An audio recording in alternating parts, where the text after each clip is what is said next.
दोस्तों आप सभी का बहुत बहुत स्वागत है आपके अपने चैनल डॉक्टर विवेक एकेडमी पर। मैं हूं आपका अपना एजुकेटर, आपका अपना दोस्त डॉक्टर विवेक। दोस्तों उम्मीद करता हूं कि आपकी तैयारियां बहुत अच्छी चल रही होंगी और उन्हीं तैयारियों के क्रम में आज हम इकोनॉमिक्स में अपनी नेक्स्ट टॉपिक यानी प्रोडक्शन के बेसिक कॉन्सेप्ट्स में क्या क्या चीजें आपको समझनी है वो सब कुछ डिस्कस करेंगे। यानी एवरेज प्रोडक्ट क्या होता है, मार्जिनल प्रोडक्ट क्या होता है, टोटल प्रोडक्ट क्या होता है, कैसे ये कैलकुलेट किए जाते हैं, प्रोडक्शन फंक्शन टेक्निकल रिलेशन है या कोई और, ये सारी चीज हम डिस्कस करेंगे। इसलिए आप पूरी क्लास में हमारे साथ बने रहें, क्योंकि आज के क्लास की इंपॉर्टेंस आपको मैं इतना बता दूं कि आज की इन्हीं टॉपिक्स पर ही आपको लॉ ऑफ वेरिएबल प्रोपोर्शंस, जिसके क्वेश्चंस पेपर में आते ही आते हैं, और रिटर्न्स टू स्केल, इस टॉपिक के भी क्वेश्चंस जो पेपर में आते हैं, ये दोनों ही क्लास आपको बहुत अच्छी तब समझ में आएगी जब आपको आज की क्लास के बारे में अच्छे से पता होगा। इसलिए बहुत अच्छे से आप इस क्लास को समझने की कोशिश कीजिएगा और अगर आपको कोई भी डाउट हो तो आप कमेंट सेक्शन में जरूर लिखिएगा। क्लास अच्छी लगे तो आप लाइक करें।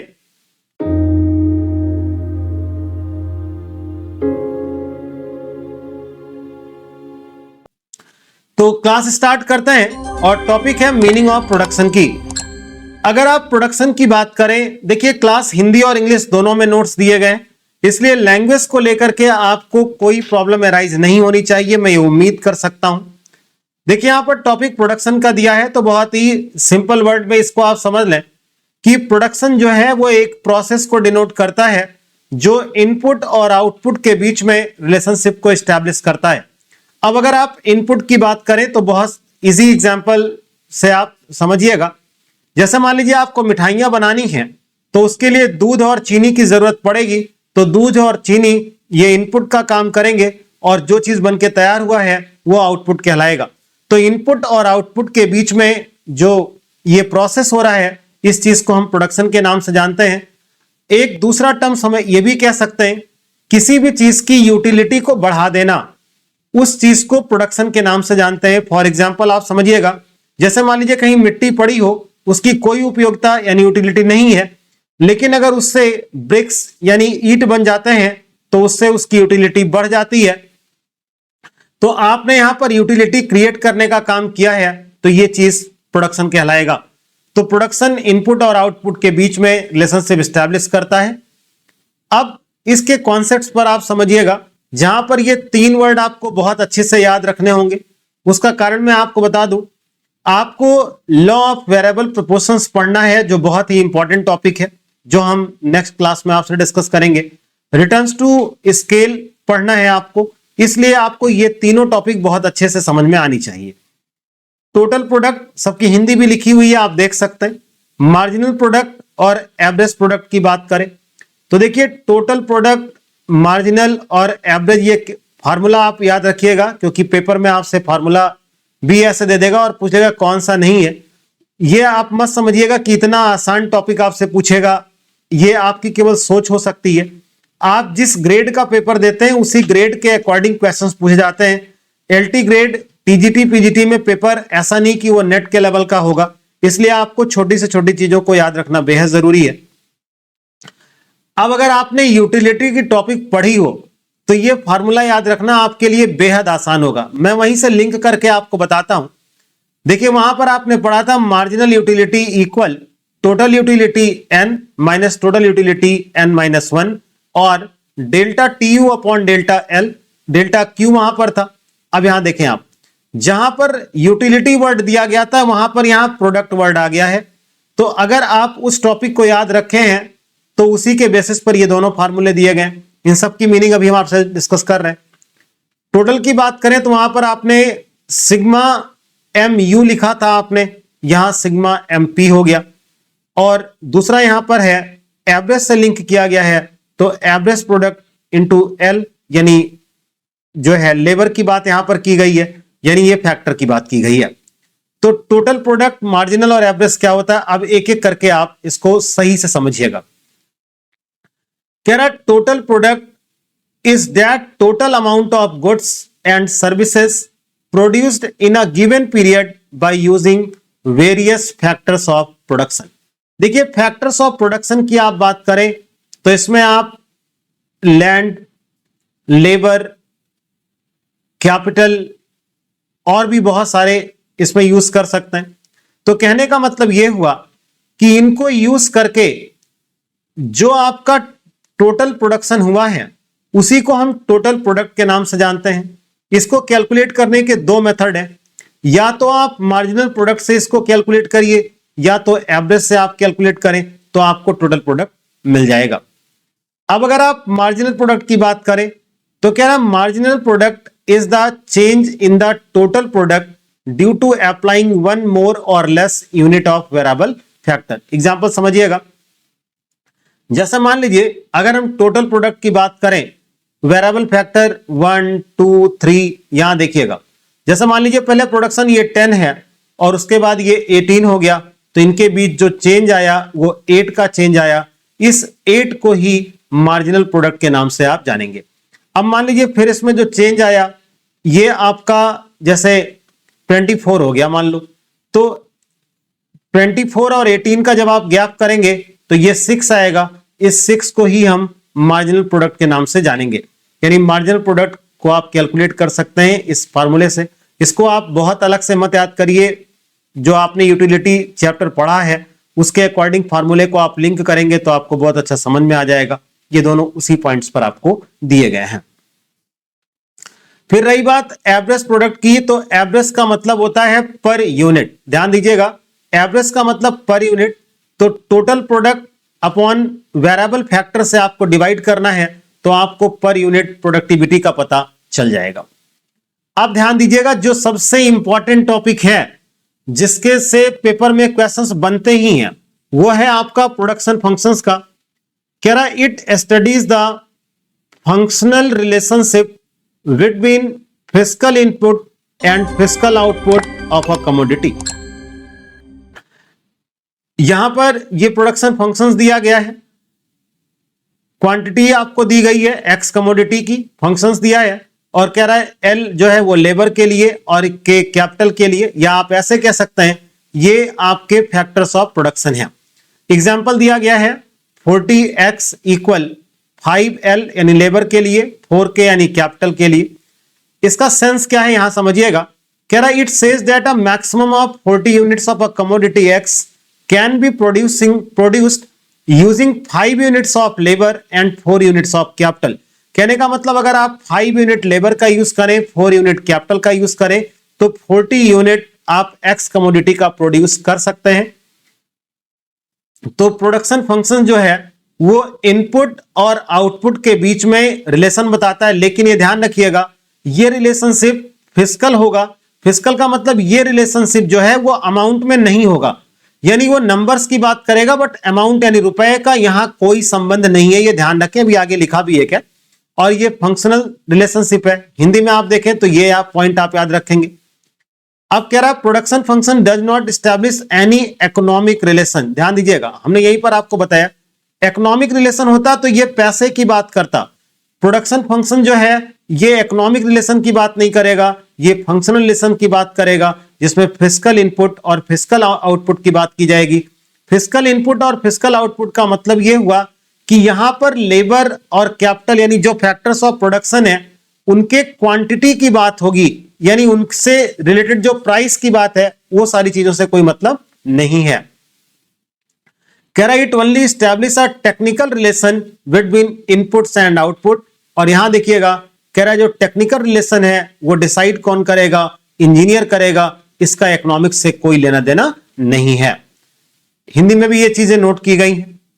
फिर देखिए कह रहा है every firm has its own production function which is determined by the state of technology and organizational ability। यानी हर एक फर्म का अपना प्रोडक्शन फंक्शंस होता है, ये उसकी क्षमता पर डिपेंड करता है। फिर उसके बाद कह रहा है the production function changes with the change in organisation ability and state of technology. जैसा मान लीजिए अगर आप अच्छी टेक्नोलॉजी का यूज करेंगे तो प्रोडक्शन आपका बढ़ेगा, अगर आप पुअर टेक्नोलॉजी का यूज करेंगे तो प्रोडक्शन कम हो जाएगा। Production function is related with specified time period and time per unit.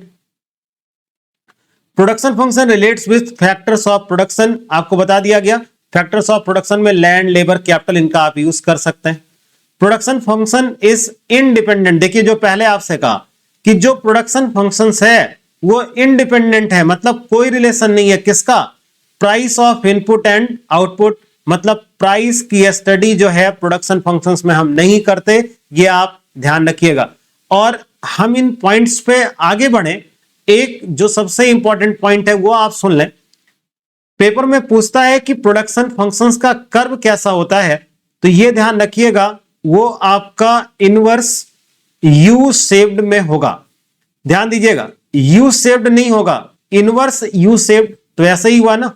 यानी कहने का मतलब पेपर में पूछेगा कि प्रोडक्शन कर्व जो है वो कैसे होंगे, तो वो इनवर्स यू शेप्ड में आपके आते हैं। इसके एजम्पशंस कुछ हैं वो आप समझिएगा। वही चीज इसमें कह रहा है, ये एक टाइम पीरियड से डिपेंड करेगा। अब यहां पर देखिए दो वर्ड दिया है, एक शॉर्ट रन और एक लॉन्ग रन।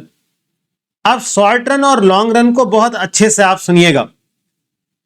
एक ऐसा टाइम पीरियड जिसमें आप सारे फैक्टर्स ऑफ प्रोडक्शन को बदल ले जाइए, मींस लैंड, लेबर, कैपिटल, सब कुछ आप चेंज कर सकते हो, वो आपके लिए लॉन्ग रन है। लेकिन जहां पर सब कुछ नहीं बदला जा सकता लेकिन कुछ चीजों को बदला जा सकता है, वो चीजें शॉर्ट रन कहलाती हैं। आप बिल्कुल ऐसे समझ लो कि all factors of production can be changed, तो वो आपका लॉन्ग रन आएगा। Some factors of production can be changed and some factors of production can not be changed, तो वो आपका शॉर्ट रन आएगा। यानी इसको आप अपने एग्जामिनेशन से लेकर चलिएगा। आपको पता है कि एलटी ग्रेड के जो एक्सपेक्टेड डेट है वो दिसंबर तक है, यानी दिसंबर में है। हो सकता है वो आगे पीछे 1-2 महीने हो जाए, मैं इसकी बात, यानी पहले तो नहीं होगा, उसके बाद ही होगा। लेकिन अब आपके पास 4 to 5 मंथ्स टोटल आपके पास बचे हुए हैं, यानी सितंबर, अक्टूबर, नवंबर और दिसंबर, यानी अगर अब आप देखें तो 4 मंथ्स का ही टाइम है। अब इस 4 मंथ में आप बहुत कुछ नहीं बदल सकते, लेकिन कुछ तो बदल सकते हैं। आपके पास टाइम एक कांस्टेंट है, आप अपने पढ़ने के टाइम पीरियड को बढ़ा सकते हैं।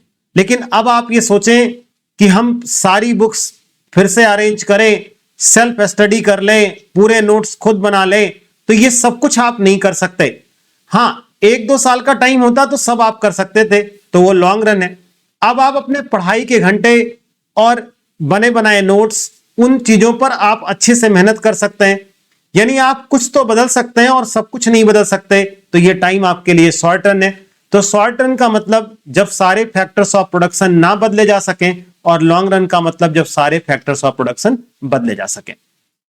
यहां देखिएगा, कह रहा है short run refers to a period in which output can be changed by changing only variable factor. वही हमने आपसे कहा, शॉर्ट रन में 2 फैक्टर होंगे, कुछ आपके फिक्स्ड होंगे, कुछ आपके वेरिएबल होंगे। लॉन्ग रन में सारे फैक्टर्स वेरिएबल हो जाते हैं। फिर कह रहा long run refers to a period in which output can be changed by changing all factors of production. जहां सारे फैक्टर्स ऑफ प्रोडक्शन बदल जाएं वो लॉन्ग रन है, जहां कुछ बदले और कुछ ना बदले वो शॉर्ट रन है। कह रहा factors are classified as variable and fixed factor in the short run, all factors इसमें लॉन्ग रन में हो जाता है। ये इंपॉर्टेंट पॉइंट है जिससे एमसीक्यूज आपके पेपर में बनते हैं। कह रहा in short run demand is more active in price determination as supply can not be increased immediately with increase in demand. कह रहा शॉर्ट रन में प्राइस को डिटरमिन करने में कौन रोल प्ले करेगा। तो एक बात आप समझिएगा, शॉर्ट रन में का मतलब एक ऐसा टाइम जहां सब कुछ नहीं बदल सकते, यानी आप प्रोडक्शन नहीं बढ़ा सकते लेकिन डिमांड तो बढ़ेगी। तो ऐसी सिचुएशन में शॉर्ट रन में जो रोल प्ले होगा वो डिमांड साइड का ज्यादा होगा compare to the supply side. Long run में दोनों इक्वल रोल प्ले करते हैं, डिमांड और सप्लाई। तो अगर पेपर में पूछेगा कि प्राइस डिटर्मिनेशन में शॉर्ट रन में कौन सा ज्यादा इंपॉर्टेंट है, डिमांड, सप्लाई, बोथ, तो आप डिमांड पे मार्क करेंगे। अगर लॉन्ग रन पूछेगा तो आप डिमांड और सप्लाई इन दोनों पे मार्क करेंगे। इसकी हिंदी भी इसमें दी गई है, आप जिसमें भी चाहें आप उसके अकॉर्डिंग नोट कर सकते हैं।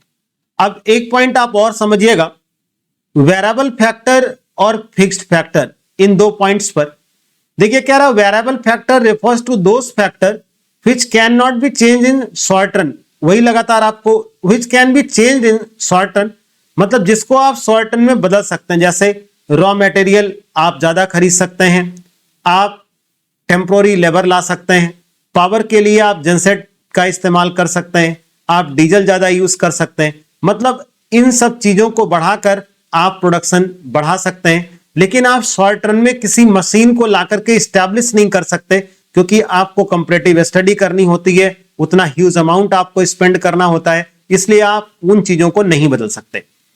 कह रहा variable factors very directly with the level of output. इसका मतलब यह है कि प्रोडक्शन बढ़ेगा तो आपको वेरिएबल फैक्टर ज्यादा लगाने पड़ेंगे, प्रोडक्शन कम करेंगे तो वेरिएबल फैक्टर्स का यूज कम होगा, लेकिन प्रोडक्शन करेंगे ही नहीं तो वेरिएबल फैक्टर्स भी क्या हो जाएगा, जीरो हो जाएगा।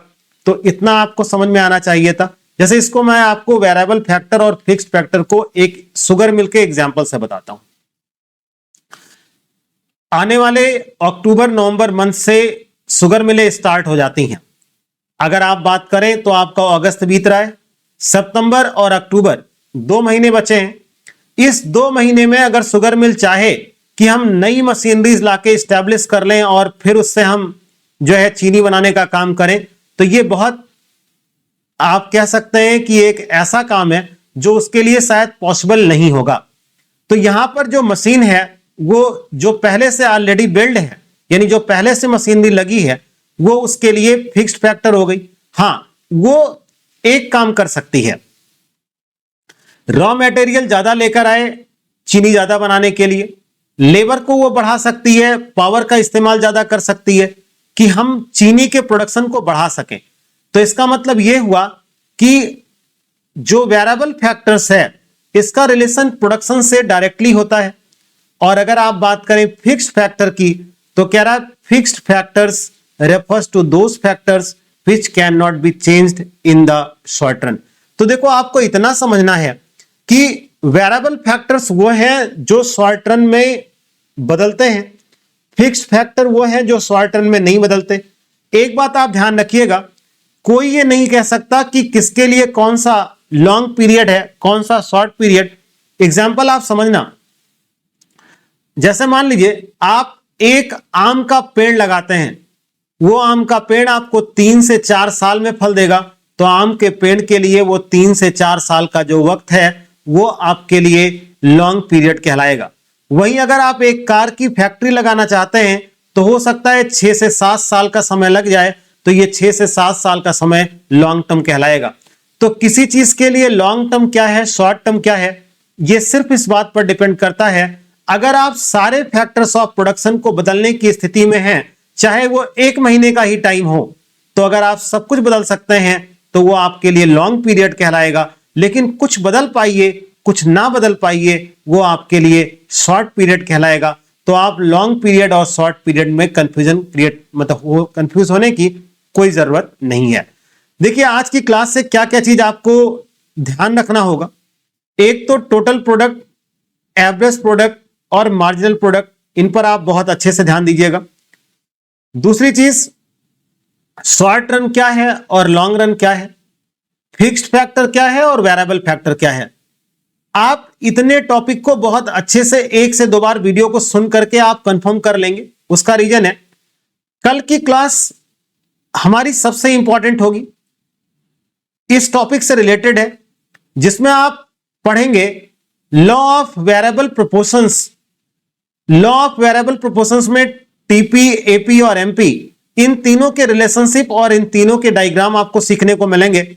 और दूसरी क्लास आप पढ़ेंगे रिटर्न्स टू स्केल की, जो लॉन्ग रन में होता है, यानी कांस्टेंट प्रोपोर्शन के साथ में आप पढ़ेंगे।